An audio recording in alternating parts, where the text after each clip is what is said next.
Hola otra vez y bienvenidos a la Cábala Revelada. Soy Tony Kosinek. Seguimos dándole una mirada al libre albedrío. En nuestra última lección, nosotros vimos desde el punto de vista de la experiencia de una persona en este mundo y tratamos de encontrar el punto donde nosotros en realidad teníamos alguna libertad de opción. Y encontramos que en realidad existimos en un sistema predeterminado y que nuestra sensación de libre albedrío consiste en nuestra carencia de conocimiento sobre las fuerzas que determinan y dirigen las cosas en nuestra vida. Mientras en un tribunal humano es posible apelar al juez y demandar que usted no conozca las leyes y tal vez el juez le dará una compensación. Cuando esto viene de las leyes de la naturaleza, no hay ninguna manera de rodear esto. Las leyes de la naturaleza funcionan si las conocemos o no. Ya que este es el caso, entonces mejor averigüemos cuáles son estas leyes, cómo funcionan, cómo las cosas son dirigidas de lo que está predeterminado en este sistema. Una vez que las conozcamos, entonces podemos buscar aquel punto de elección y ver si hay un camino que es posible influir en el sistema, dirigirlo hacia lo que nosotros llamaríamos la libertad, algo que sería la verdadera elección. Entonces vayamos a ver estas leyes. Bala-Sulam escribió un artículo llamado La Libertad. Él lo escribió al comienzo del 20º siglo. Este artículo explica cómo cada forma que nosotros vemos en nuestra realidad toma su origen a partir del instante de la creación. De aquel punto en adelante, esto se desarrolla mediante 4 componentes, y aquellos componentes lo han traído a la forma en la cual nosotros lo vemos ahora y lo traeremos eventualmente a su perfección. Esto explica las leyes y las fuerzas que trabajan sobre toda la creación y donde el punto de libertad existe. Miremos este artículo. Él comienza el artículo con un aporte de Midrash Shemot Rabbah 41. Tallado, Harut, sobre las piedras. No pronuncia este tallado, Harut, pero más bien libertad, Herut. Mostrar que ellos son liberados del ángel de la muerte. Esto es una declaración curiosa. ¿Por qué comienza este artículo entero sobre la libertad? ¿Qué habla sobre la derrota del ángel de la muerte? Es porque él examina la fuerza de desarrollo y las leyes de la naturaleza, no solamente del nivel físico, pero como éstas se aplican a todos los niveles, es decir, toda nuestra realidad. Él muestra en este artículo que los mismos principios que trabajan sobre los niveles inferiores de la naturaleza también trabajan sobre los niveles más altos de la naturaleza. Y cuando estamos conectados y unidos a estas y las entendemos desde su nivel de la fuente, que podemos comenzar a ver cuál es la vida y lo que la muerte es. Para apreciar el alcance lleno de lo que Bala-Sulam habla sobre este artículo, nosotros tenemos que conocer algo sobre la naturaleza de las formas en el nivel más alto de la existencia. Los cabalistas nos dicen que todas las generaciones que han existido en este mundo son realmente la misma generación. Es decir, ellos son la misma alma. Y esta progresión que llamamos la vida y la muerte es simplemente un cambio de vestidura en la esencia del alma, que es un alma colectiva. Es decir, que el cuerpo puede venir e ir, pero esto no tiene ningún efecto en absoluto sobre de lo que éste se viste.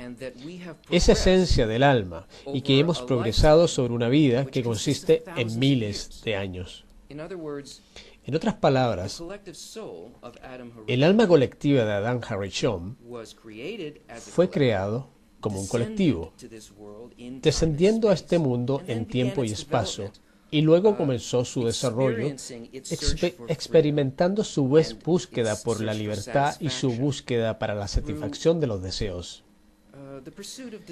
Y esto se experimentó como un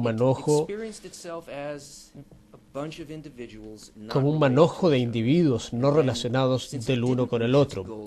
Entonces, ya que esto no alcanzó su objetivo de libertad, esto se movió a otra etapa y volvió como otra generación de individuos que trabajan para encontrar la libertad por la búsqueda de este deseo. A través de lo que llamamos la historia, la ida al punto de la destrucción del segundo templo, donde la Kabbalah fue ocultada, y donde ellos persiguieron el poder y el honor. Así entonces, moviéndose hasta el punto donde estamos ahora,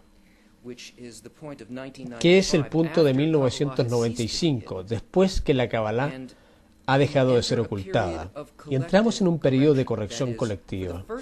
Es decir, por primera vez somos capaces de sentirnos nosotros mismos como este colectivo, como lo que nosotros realmente somos, como nuestra fuente. Desde este punto en adelante, nuestro desarrollo tiene que estar a lo largo de las líneas de nuestra esencia real de alcanzar este deseo, no para el conocimiento, pero para lo espiritual. Esto es lo que Bala Sulam nos explica mirando un ejemplo particular en la naturaleza. Él usa el ejemplo de la semilla de una reserva de trigo. Él nos dice que nuestro yo, es decir, en lo que el humano consiste en general, es en 4 factores. 1, la cama. 2, la conducta de causa y efecto relacionada al atributo propio de la cama, en la cual permanece incambiable. 3, la causa interna y el efecto que se cambia como consecuencia del contacto con fuerzas ajenas. Y 4, la causa y el efecto de las fuerzas ajenas de la acción en esto desde el exterior. Él lo explica de esta manera. La cama significa la primera materia relacionada con este ser. No hay nada nuevo bajo el sol. Y ningún acontecimiento que ocurrirá en nuestro mundo no es la existencia de la ausencia, pero más bien la existencia de la existencia. Esta es una entidad que se ha desvestido de su antigua forma y ha tomado otra, diferente desde el principio, y aquella identidad es considerada la cama. En esto descansa la fuerza destinada para ser revelada y determinado al final de la formación de esa aparición. Por lo tanto, seguramente es considerado como su causa principal. Este primer factor es llamado la base. Esto se llama matzah. Esto es lo esencial, el material del cual somos creados. Esto fue dado a nosotros por el Creador, es instalado en nosotros y define nuestra esencia entera. Es algo que el Creador lo hizo desde la nada. Esto es la existencia de la inexistencia, algo de la nada. Este es nuestro primer material y fue hecho antes de lo que sentimos nosotros mismos. Bala Sulam usa la analogía de una semilla porque solo podemos entender un proceso si podemos verlo usando nuestra mente y sentidos desde arriba. Sabemos que podemos tomar una semilla y podemos causar su muerte, así como decirlo, su descomposición, ubicándolo en el alma. En el caso de que esto se descomponga completamente, esto será polvo, esto perderá su vida y su forma,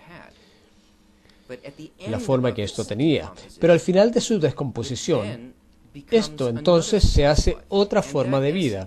Esta esencia, que matzvah o la base, que es la información pura, es transferida de esa semilla a la nueva forma. Y la nueva forma será una reserva de trigo. Entonces nosotros vemos que la esencia no es controlada de ningún modo por la vestidura. Es algo que puede vestirse o desvestirse en las nuevas formas de vida. Ahora, si podemos comenzar a ver que el mismo sistema que trabaja de acuerdo a nuestro nivel, entonces podemos comenzar a ver lo que ocurre y ser capaces de dirigir lo que está pasando. Podemos ser capaces de encontrar un punto por el cual en realidad tenemos una especie de opción en el proceso. Esta base, este matzah, consiste en el origen y la mentalidad de todos nuestros antepasados, es decir, sus calidades mentales, más todo su conocimiento acumulado, Y estos serán sentidos en nosotros, en nuestra nueva forma de vida, como tendencias inconscientes. Estos comienzan así. Ellos pueden ser expresados positivamente o negativamente, dependiendo del desarrollo necesario de esa siguiente etapa de vida. Y estos consisten en nuestra propia cualidad mental y emocional, más las cualidades físicas. Esta base no puede ser afectada por nosotros de ningún modo. Esto es creado antes que nosotros y nosotros no tenemos ninguna influencia sobre esto. Bala Sulam continúa con el segundo factor. Esto es una conducta de causa y efecto que está relacionado con el propio atributo de la cama, que no se cambia. Tome por ejemplo un tallo de trigo que se pudre en la tierra, como consecuencia de la cual muchos tallos de trigo crecen. Así, aquella fase putrefacta es considerada la cama. Significa que la esencia del trigo se ha desvestido de su antigua forma, que es la forma de trigo, y ha tomado la forma de trigo putrefacto, que es la semilla que llamamos la cama, que ahora es despojada de cualquier forma.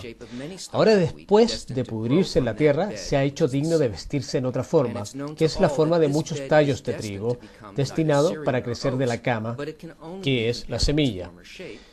Y es sabido por todos que esta cama es destinada para no hacerse de ni cereal ni avena, pero solo puede ser comparado a su antigua forma, que ahora ha sido desvestida de esta, de ser el tallo solo de trigo. Y aunque esto se cambie a un cierto grado tanto en la calidad como en la cantidad, ya que de su antigua forma había solamente un tallo, y ahora hay 10 o 20 tallos, diferente en gusto y apariencia, pero la esencia de la forma del trigo permanece inalterada. Así hay una conducta de causa y efecto atribuido al propio atributo de la cama, que nunca se cambia. Aquel cereal nunca surgirá del trigo, como hemos dicho antes. Esto es llamado el segundo factor. ¿Y cómo podemos entender esto? Aquí tenemos el primer factor, el matzah, la esencia de la creación o de la forma.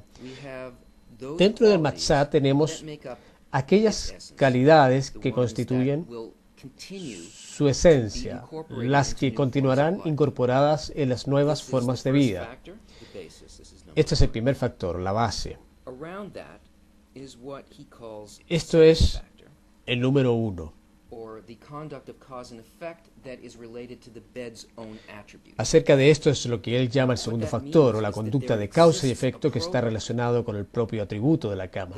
Lo que esto quiere decir es que allí existe un programa que está relacionado solo con las cualidades dentro de la esencia de la base. Esto se parece a un programa del computador y apunta directamente a esas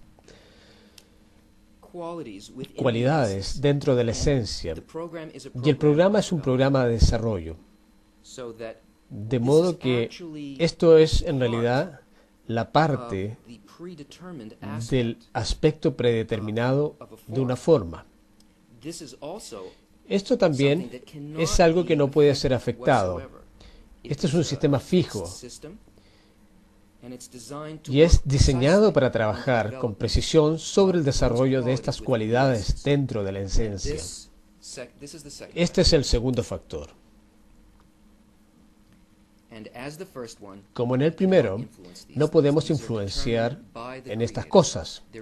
Estos son determinados por el Creador. Hay creación completa y total dirección de estos dos niveles.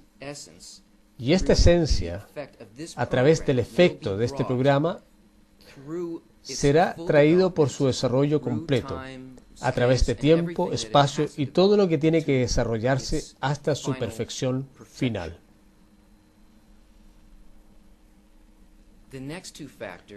Los dos siguientes factores, el tercero y el cuarto, son externos a lo que acabamos de ver aquí, externo al alma. Ellos nos presionan a través de nuestro desarrollo de una manera que sentimos que está en contra de nuestra voluntad. Bala Sulam continúa. Tercer factor, la causa y efecto interno. Esto es la conducta de la causa interna y el efecto de la cama que se cambia para encontrar las fuerzas ajenas de su ambiente. Significa que encontramos que de un tallo de trigo que se pudre en la tierra emergen muchos tallos, a veces más grandes y mejor que antes de la siembra.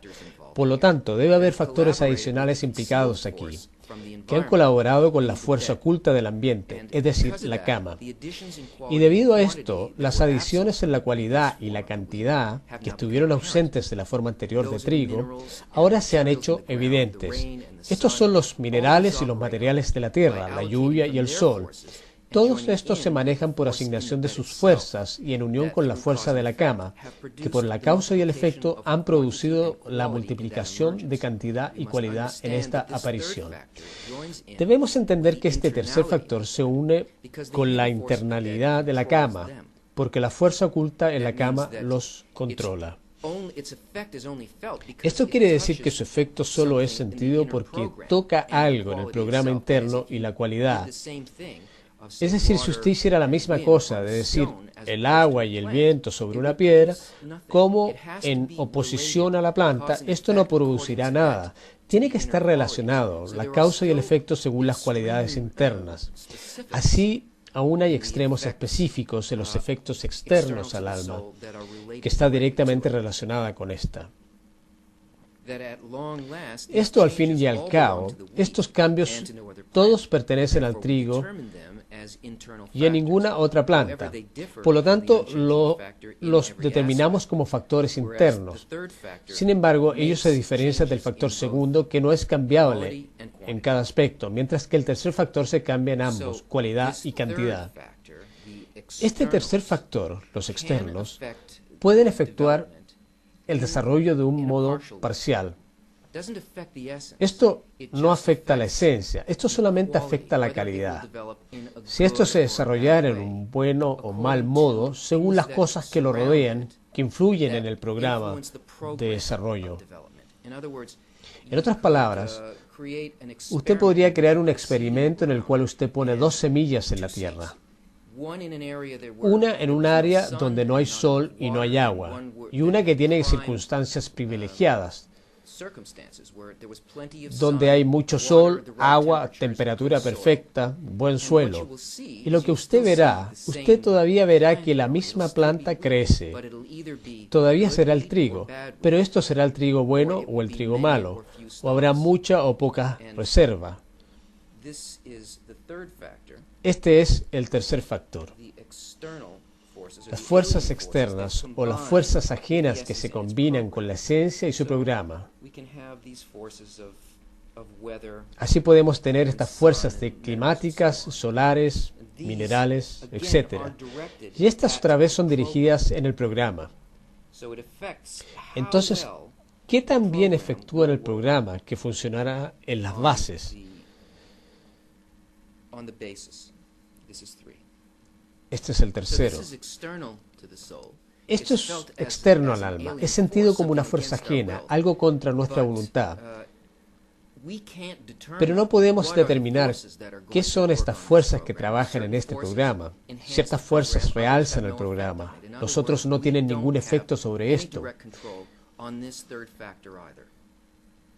En otras palabras, no tenemos ningún control directo sobre este tercer factor tampoco. El factor cuarto. Esto es una conducta de causa y efecto por factores ajenos que actúan sobre este desde fuera. Significa que éstas no tienen una relación directa al trigo, como minerales, lluvia o el sol, pero los factores que son ajenos a esto, como plantas cercanas o acontecimientos externos como el granizo, el viento, etc. Si usted encuentra que 4 factores se combinan con el trigo en todas las partes de su crecimiento, y cada situación particular a la que el trigo está sujeto durante ese tiempo resulta condicionado por los 4 factores, que la calidad y la cantidad de cada estado están determinadas por estos. Y como hemos retratado esto en el trigo, así entonces es la regla en cada aparición en el mundo, hasta los pensamientos e ideas. La cadena entera de la transformación del alcance de libertad es intencionada de ocurrir a través del pensamiento de la creación dentro de una vida, y esto es llamado el final de la corrección. Y hasta que esto ocurra, nos encontramos continuando nuestro desarrollo, volviendo a lo que llamamos una experiencia física.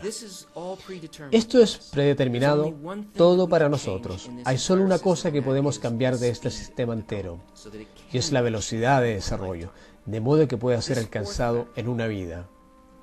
Este cuarto factor es una cosa en la cual tenemos la influencia, es decir, el sistema entero del desarrollo, predeterminado, que es efectuado por el lugar, el ambiente en el cual esto ocurre. Entonces una persona puede tener factores primeros y segundos muy negativos o débiles, y aún colocando estos factores y este sistema de desarrollo y su esencia en el ambiente apropiado, la calidad de desarrollo puede ser mejorada y su velocidad puede ser acelerada enormemente. Esto es nuestra pequeña área de libertad.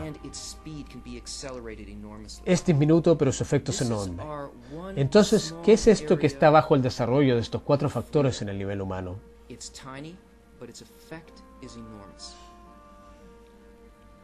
So what is it that is under development by these four factors on the human level?